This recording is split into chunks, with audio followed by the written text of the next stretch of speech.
Today, China holds the title for the largest population in the world. With more than 1,300,000,000 people, it is no surprise that they also have the largest education system in the world.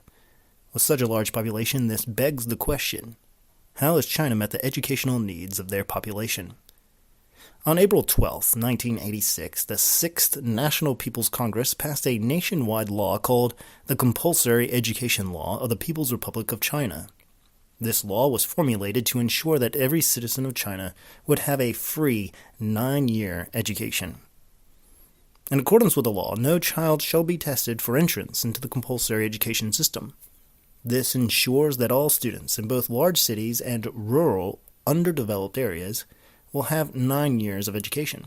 Also, the enrollment of children into a Ministry of Education-approved school is mandatory, so all students must go to school unless they have severe health issues that prevent them from completing coursework. In addition, all home schools, private schools, and international schools that provide admission to Chinese students are unlawful unless approved by the regional offices. In order for one of these institutions to be approved, their textbooks and standards of education must comply with the compulsory education law and the Department of Policies and Regulations. The compulsory program starts at grade 1 and ends at grade 9. Therefore, kindergartens and preschools are not under the regulations of the compulsory education law. As a result, preschool is not mandatory, and private organizations are afforded the opportunity to provide alternative forms of education that differ from those stated in the law. It is not uncommon to see Montessori kindergartens or STEM-based preschools. Moreover, many families have formed homeschooling co-ops, which seek to increase the chances of their children being accepted into more rigorous private schools. After grade 9, which is the last year of junior secondary school, the students must take a test called the Zhongkao for placement into senior secondary school, or what Americans call high school. The Ministry of Education of China boasts that 5% of their adult population is illiterate due to the compulsory education law. Indeed, this percentage is quite impressive, especially compared to America, of whom 9% of their adult population is illiterate. In order to make this more comprehensible, 5% for China's population would mean that 65 million adults are unable to read. That is the entire population of California and Texas combined, America's 2 most populated states. For America, 9% of the population would mean that nearly the entire state of California's population would be illiterate, about 36 million adults.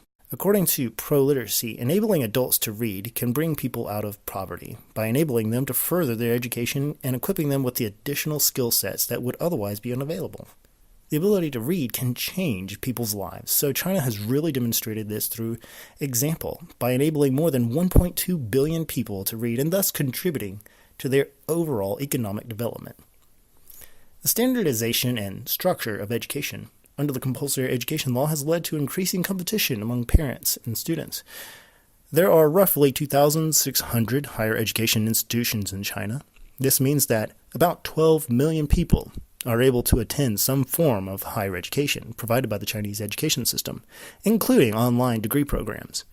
For the majority of parents who are unable to take advantage of an overseas education, the statistical odds for their children receiving higher education are extremely low.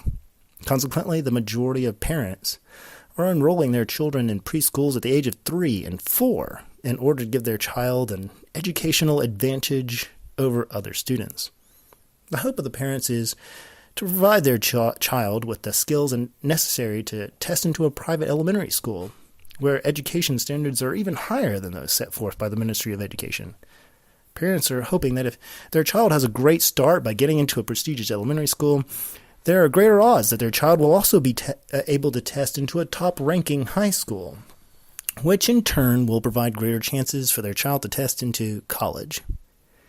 The stakes are high, and since all other forms of alternative education are banned by the compulsory education law, there is little hope for most of the population to attend a university in the country. And since most of the population cannot afford to send their child overseas to study abroad, the prospect of studying in a university is highly unlikely.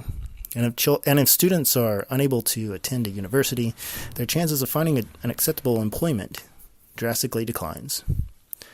The elite portion of the population, rich parents and government officials, often prepare their children for studying abroad in a Western country like Canada, Australia, America, or Britain.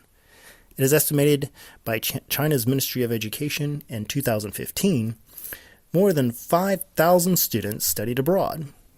As the middle class continues to grow, the dream of receiving higher education becomes more of a reality by means of studying in foreign countries.